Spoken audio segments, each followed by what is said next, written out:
Assalomu alaykum hammaga. Hozir bizada ko'p akalarimiz va opalarimiz savol beryapti. Zolotaya koronada qarzim bor, meni granitsadan chiqaradimi, chiqarmaydimi?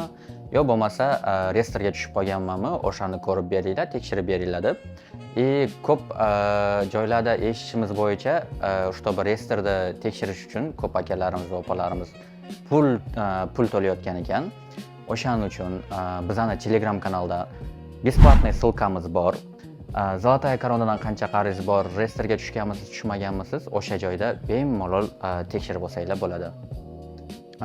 Ozgina Zolotaya korona haqida aytib o'tsak, ko'p akalarimiz qarz oladi, to'lamasdan ko'p vaqt yurib qo'yadi. O'shaning uchun qo'yta ограничениялар qo'yiladi.